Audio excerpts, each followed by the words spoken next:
Oh, more negativity, this time for Sport. A record and a point is the front page of Sport because, of course, Joao breaking the record for the youngest ever goal scorer in the history of La Liga, just epitomising Moreno range. A point, meanwhile, was that 2-2 draw against Granada. Alex Kirkland in Madrid joins us now. Alex, what are they saying? Where are they saying the problem is with this Barcelona side?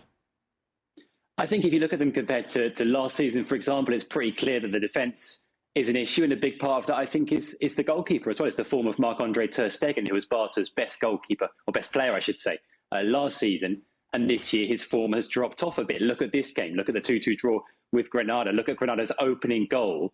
And ter Stegen really should have done better to save that shot from Brian Zaragoza after just 17 seconds. And that put Barca behind and made things difficult for them right away. In terms of the attack, they're still scoring goals. They're creating chances. They created chances in this match. I think it was 14 chances created. Their XG was over 3 in this game. So they created enough chances to win this game. I think it's more at the other end that it's the issue. And it hasn't quite clicked for Xavi's team. Of course, they had quite a bit of business over the summer. They brought players in.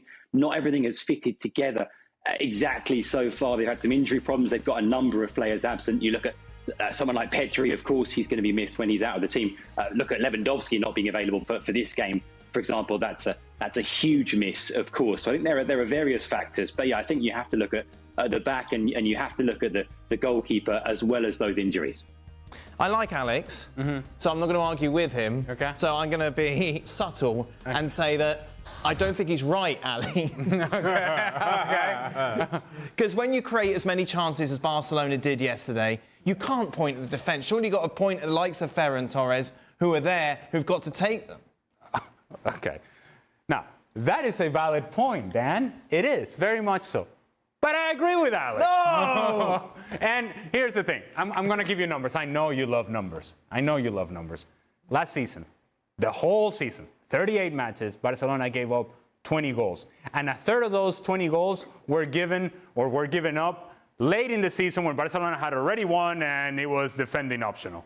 It was pretty much, hey, we're here partying, we're showing up for games, hey, we're going to give up some goals, what do you know? This season, 9 matches played, they've already allowed 10 goals. 10 goals. Half of what they did for the whole season last year. So you have to point at that and say, factually speaking, not just feelings, not just thought, but factually speaking, this team right now defensively has issues, and it's a combination of injuries. What about the XG? What about the XG, Ali, with your facts? If I've got an XG of 3 and I'm only scoring 2, what does that mean? I'm not taking my chances. Okay, Jules Koundé defending yesterday. You see that, Jules Koundé defending? He got injured, didn't he? No, but that's after Gavi got mad at him and just took him out, apparently. Look, and if you're a team that is going to commit numbers forward, which is what Barcelona is doing this season, a lot of the complaints from Barcelona fans last year was, yeah, we're winning, but it's 1-0. And it's not dynamic. It's not explosive. This is not the Barcelona way. Well, so now you have Joao Cancelos who pushes forward, Alejandro Valde who pushes forward, which then exposes you to 1v1 situations. What was the second goal yesterday? A 1v1 situation. And then you're depending on those guys, Jules Koundé, Ronald Araujo, Kirkland, to be able to deal with those moments. And Jules Koundé simply did not in the second goal. You're going to depend on your goalkeeping having to come up with saves. And ter Stegen, to Alex's point, is not coming up with the saves. In fact, he's having some Shaq-astrophic moments. Sorry, Shaq. The truth of the matter is, when you look at Barcelona, they're right now better offensively than what they were last season. They are scoring a bunch of goals. Why are you looking at me like this? They are scoring a bunch of goals, right? You see, you have a problem with Ferran Torres, and you just want to take it out on Ferran Torres. Yeah, you have a personal issue with Ferran Torres. But the reason as to why Barcelona is not winning consistently the way that they did last year when they went on a run, most of those games were 1-0. Right now you find 2-2 draws or 3-2 win late against Celta de Vigo. So even when they're winning, it's a struggle because they're giving up goals defensively. Meanwhile, there are a number of injuries now for Barcelona. Looking ahead to the Clásico, which is, of course, live on ESPN Plus at the end of the season. Rafinha, Lewandowski, De Jong, and now Koundé, all massive doubts, Shaq.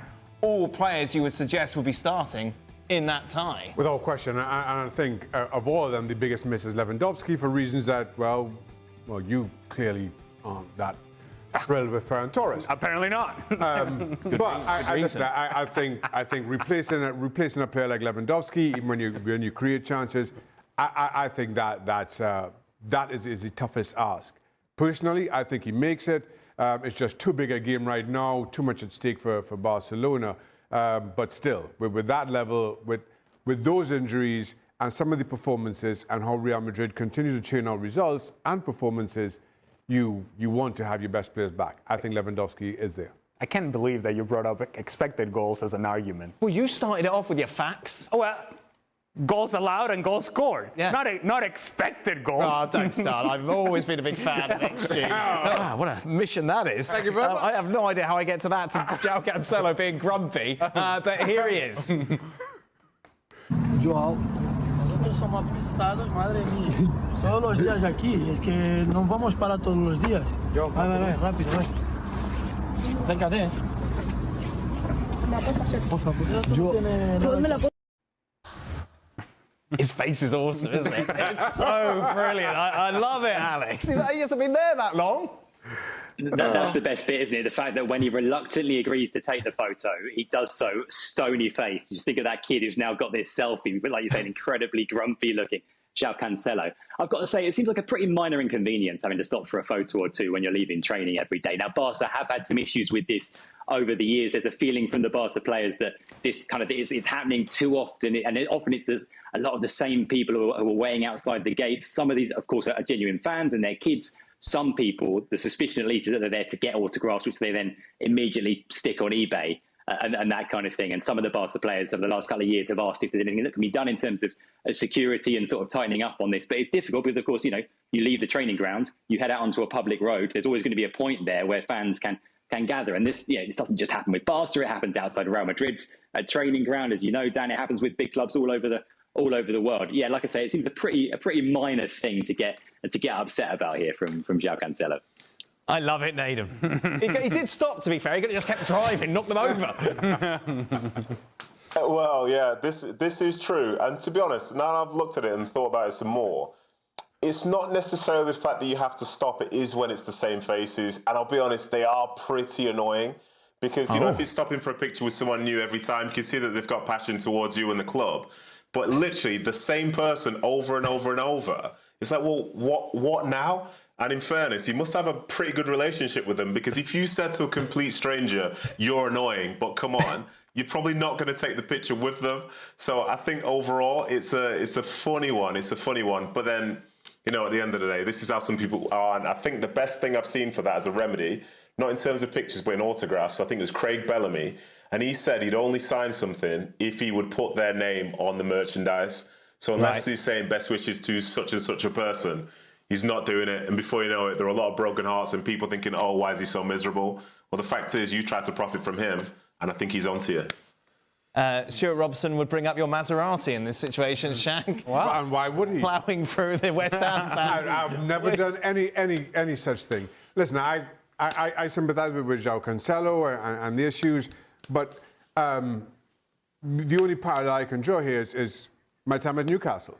At Newcastle, and Kevin Keegan would always insist that we sign as many as we could, because he felt these were genuine fans. He would allow fans into the training ground. Any day of the week, we'd have 5,000 people at training. Wow. During school holidays, it would go up to 10,000, and we'd have club security, everything there to kind of marshal the crowds, to help players in and out of the training ground. But Kevin Keegan felt that this was part of our responsibilities as a footballer in that city. So we signed as much as we could, and then we leave. Some players obviously would sign more than others. But where were you on the power rankings of signing? At the very top, as you would fully expect. But the point being, this is who we were, because Kevin Keegan said this is who we were. And we did it without complaint, and it was managed accordingly. Obviously, it's a different message being sent from on top in this instance. This is like you in Columbus, Ali. You can't go anywhere without people stopping you in your car. I love the crew. Oh, I'm a big deal in Columbus. Don't you worry about that. I think the club could help the players, and to Shaka's point, you allow people, if not to train into a designated area where the players can go and sign autographs after training. If you have the same person over and over again, when that person is not allowed in. Maybe he's just a big Cancelo fan. Just likes him. If you have a person that is there over and over again, you simply don't allow them into the training ground, and then that's it. You've allowed access to the fans. They've signed the autographs. They've done their part. Now everybody moves on with their lives.